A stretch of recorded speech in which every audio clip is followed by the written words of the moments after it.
السلام عليكم ورحمة الله وبركاته. ازيكم حبايبي، عاملين ايه؟ يا رب تكونوا بخير، وحشتوني جدا جدا جدا. النهارده طبعا انتوا مستغربين انا واقفه هنا في المكان ده ازاي. طبعا انا واقفه في المطبخ، اول مره اصور فيديو في المطبخ. ان شاء الله مش هيكون اخر الفيديو، بس يا رب يعجبكم بس الاكل بتاعي والريحه بتاعتي. بصوا يا جماعه، النهارده جايه اصور كفته الجمبري، كفته الدق بتاعت الجمبري. تمام. كفته الدق دي بتاعت الجمبري يا جماعه، دايما ناس بيتعبوا فيها عشان لما بيجوا يعملوها كده الكفته بتفرول منهم، لان الجمبري بيبقى الكفته شاربه من الجمبري، فبينزلوا ميه كتير، فما بيعرفوش ان هم يلفوها كويس، ما بتثبتش معاهم في اللف. فاحنا هنعمل ايه؟ هنوريكم دلوقتي. هنجيب دقيق، تمام، وهنرش رشه دقيق كده كده، وهنعجنها كويس جدا بالدقيق، بحيث ان الميه تشرب من الدقيق، وبحيث ان هي تبقى معانا كويسه في التصبيع بتاعها. نعملها كده، تمام.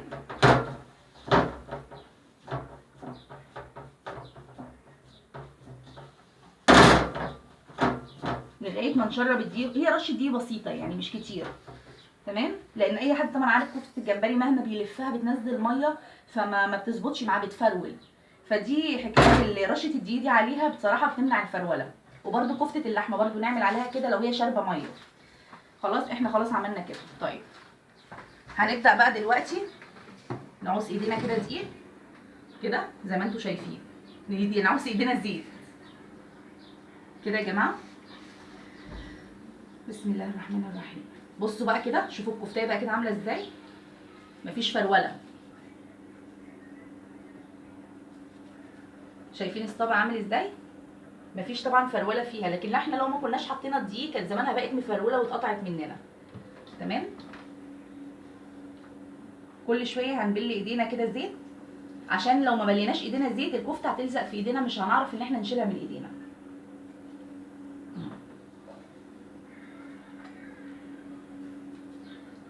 وقولوا لي يا جماعه لو عايزين ندخل المطبخ تاني، قولوا لي اكرر الموضوع ده تاني، بس بلاش. حد يقول لا. بلاش. حد يقول لا تخش المطبخ بعد. لا بلاش. انا اكلي حلو جدا والله العظيم، بس انا ما بحبش اقف في المطبخ. لا. ايه يا ابو مريم؟ لا، حاجه كويسه، حاجه كويسه ان انت ما اهي يا تحبيش تقف في جماعه المطبخ. الكفته اهي. انت وراحتك بقى، عايزه تصغري الصبع اكتر من كده دي حاجه ترجع لك، عايز تعمليه مدور برضو دي حريه، حاجه ترجع لك، احنا بنحبه كده. اهي يا حبايبي، هنعمل كل الصوابع كده طبعا. فانا طبعا هخلص الكميه اللي معايا وارجع لكم تاني، تمام. وهننضف طبعا المكان ده.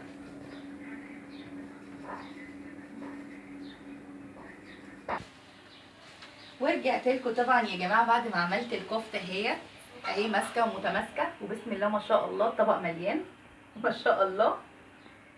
هنولع كده يا جماعه الزيت. الايد الناحيه التانيه على الشمال. الايد بتبقى على الشمال. ماشي يا ابو مريم، بس انا بحبها على اليمين عشان بملي. طيب خلاص مش خليها على اليمين. اوكي. ابو مريم لازم يطلع كده يا جماعه بإفيه كده. لازم الزيت بس يسخن كده يا جماعه. احنا قبل الزيت ما يسخن طبعا نكون احنا عملنا حاجه تانية عشان ننجز.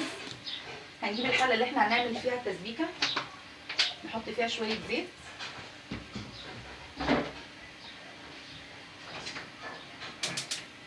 تمام. دي معلقه بعد اذنك يا ميرو من الدرج.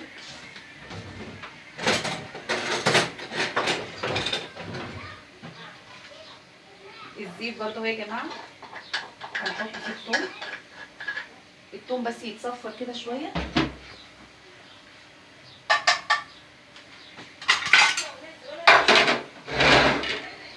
هنا الزيت ده كده يعتبر ايه، سخن شويه، تمام. هنعمل فيه ايه بقى؟ هنجيب الكفته اهيت ونحطها في الزيت. بسم الله الرحمن الرحيم.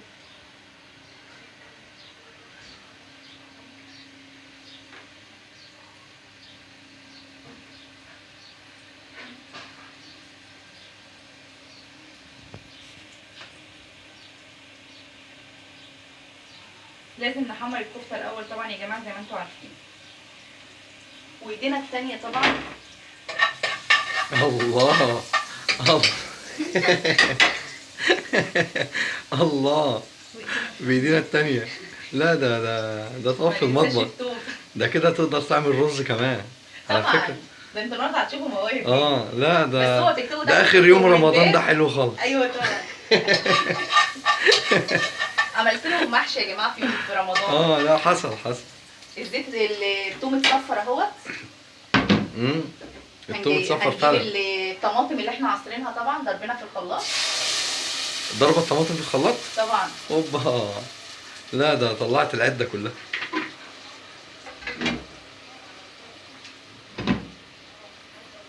خلاص كده. لا ده انت تعملي قناة بقى وتشوفي ريهام بقى اتعلم من ريهام. لا ده انت كده هتضربيها في سامع يا ريهام؟ ماشي. انا امي بصراحه يا جماعه هي اللي علمتني ده احنا الاكل يعني. هنقضي عليك يا ريهام، هنقضي عليك. امي هي اللي علمتني الاكل بصراحه. يعني انا واخده نفس امي، ما اكذبش يعني. نفسي حلو يا ابو مريم ولا وحش بقى؟ ابو مريم بيهزر والله العظيم. هتساليني عن النفس؟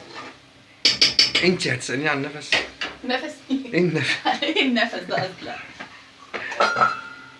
هنجيب ايزي الموتور كده نجيبه. هو المفروض الشيف اللي بايد الموتور على فكره. بجد؟ ايوه مفيش حاجه اسمها. يا جماعه هي ادخل فيها المطبخ معايا. مريم مش شغاله موتور بس يعني. حطينا الحله اهي وغطيناها كده شويه لغايه بس ما التسبيكه تعمل. وطبعا انتوا شايفين طبعا الكفته تتحمر وهنقلبها طبعا. هنرجع لكم تاني بعد ما نسبك والكفته تتحمر وهرجع لكم تاني.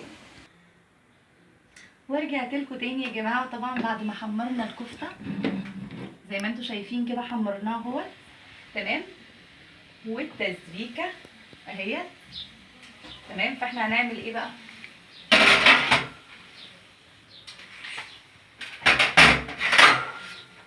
على الفاضي من هنا. معلش يا جماعه اصل مريم بنتي بتحبها محمره. بصوا كده هنفضي كل الكفته كده في الدبل.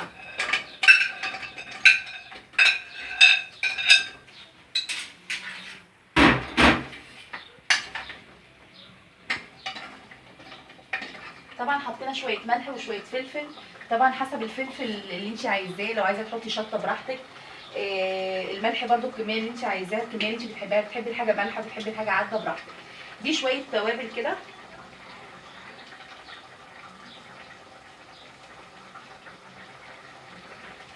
تمام. حطينا شويه توابل برده كده عليها. وبعد كده هنقلبها اهو زي ما انتم شايفين. الريحه فظيعه يا جماعه. الريحه لو بصور لكم قد ايه الريحه جميله يعني يا ريت الريحه تطلع في الفيديو والله. تمام. هنوطي عليها زي ما انتم شايفين كده وهنغطي عليها ونسيبها بقى براحتها خالص. طيب نروح بقى للحاجه الثانيه. هنعمل الرز ابو شعريه. هنجيب الحله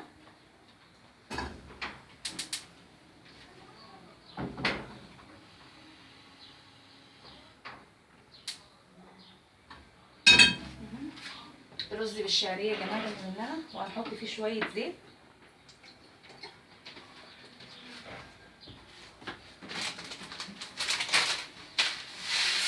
وحطينا الشعريه اهو.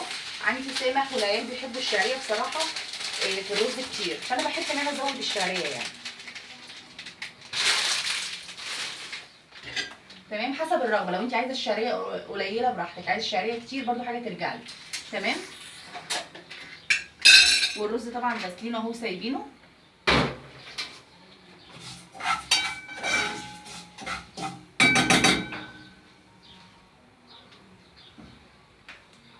طبعا دي سايبينها كده على نار هاديه لان الكفته طبعا بتحتاج سوا كتير. يعني الكفته اصلا انت حمرتها وعملتها بس هي بتحتاج سوا كتير. وطينا عليها خالص لان كل ما توطي على الاكل بيطلع طعمه حلو وبيطلع مستوي كويس. لكن كل ما تعلي على الاكل من جوه مش بيستوي. دي معلومه برضه يا جماعه. بلاش تعلوا على الاكل.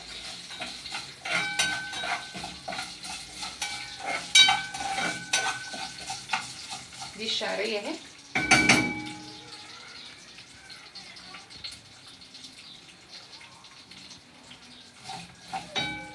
طب فاصل يا جماعه وارجع لكم بعد الشعريه ما تتحمر.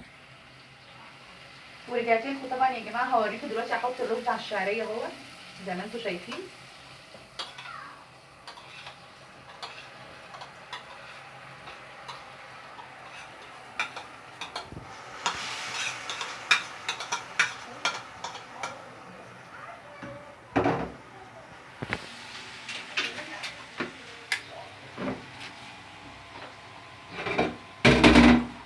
هنزود عليه الميه.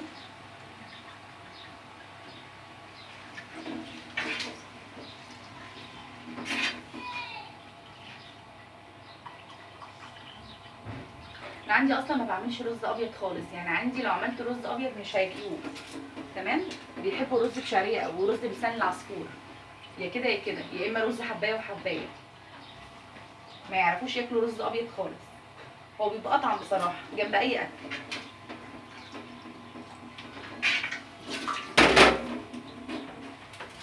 تمام كده.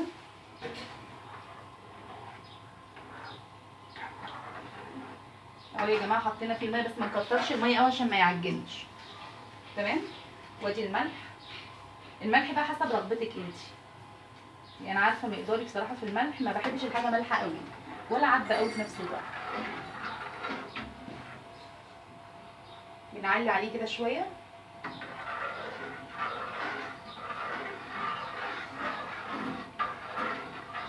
لازم تقلبيه كويس، لازم، عشان في الارضيه تحت ما يبقاش فيه حتت حادقه وحتت عدبه.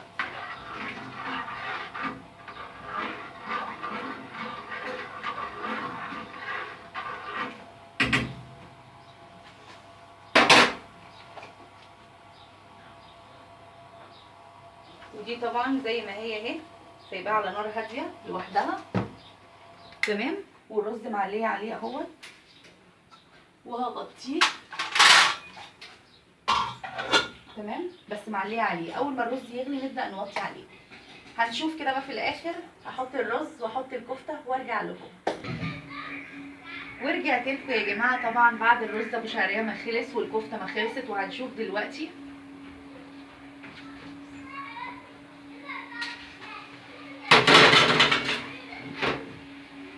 هنشوف دلوقتي الرز الجميل، الرز المفلفل. واخد بالك انت يا ابو مريم معايا؟ انا واخد بالي اهو. اخد كمان. الله.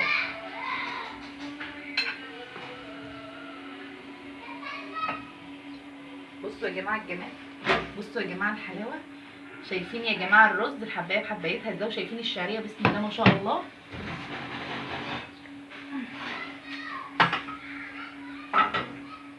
الله على الكفته. لو الريحه بتتصور كنت صورتها لكم، لو الريحه بتطلع في التصوير. دي حقيقة. الريحة دي مش طبيعية بجد.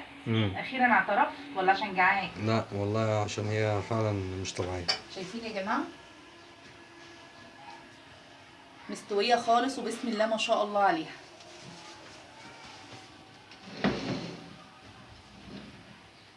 اهو طبق الرز ده ابو شعريه والكفته. الله عليا، الله عليا، الله الله الله الله. شايفين الشعريه بسم الله ما شاء الله. يا رب الفيديو يكون عجبكم. لو عايزيني اطبخ لكم تاني طبعا يا ريت تقولوا لي في الكومنتات تحت، واشوفكم على خير ان شاء الله في الفيديو القادم. مع الف سلامه وفي رعايه الله.